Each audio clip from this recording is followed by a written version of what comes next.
রাধে রাধে বন্ধুরা, আজকের মাশরুম পেয়েছি বাজারে খুব ভালো ফ্রেশ। তো তার জন্যে আজকের মাশরুম দিয়ে একটা কড়াইশুঁটি দিয়ে মাশরুমের মশালা কারি করব। রাত্রের দিকে রুটির সাথে পরোটার সাথে খেতে ভীষণই ভালো লাগে।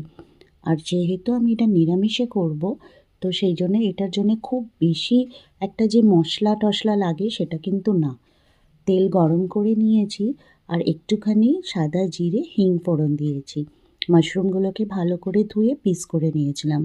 একদম হাই ফ্লেমে স্টির ফ্রাই করব। এটাকে খুব বেশি একটা ফ্রাই করতে হয় না, জল এমনিতেই বেরিয়ে যায় এটার থেকে। তার সাথে ভাপিয়ে রেখেছিলাম কড়াইশুঁটি, সেটা দিয়ে দিলাম। রান্নাটা কিন্তু পুরোটাই হাই ফ্লেমে করব।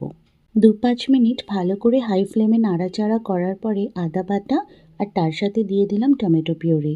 এটা দেওয়ার পরে একটা কাঁচা লঙ্কা দিয়েছি আর স্বাদ অনুযায়ী তার মধ্যে নুন দিয়ে দিয়েছি আর একটুখানি রং ভালো হওয়ার জন্য হলুদের গুঁড়ো।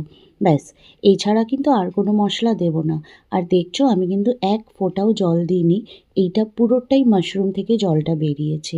কষিয়ে টষিয়ে ভালো করে একদম চাপা দিয়ে রেখে দিয়েছিলাম। আর এই দেখো, একদম ফটাফট কিন্তু আমার রান্নাটা হয়ে গেছে। খেতে কিন্তু ভীষণ টেস্টি হয়।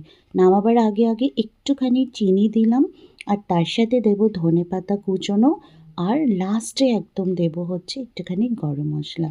তোমরা কিন্তু অবশ্যই ট্রাই করো। রান্নাটা খেতে গরম গরম রুটি পরোটা কিংবা লুচির সাথে কিন্তু খুব ভালো লাগে। ট্রাই করে অবশ্যই জানাবে আমাকে কেমন লাগলো। আমাদের বাড়িতে তো এটা সবার খুব মানে একটা ফেভারিট খাবার। রাধে রাধে।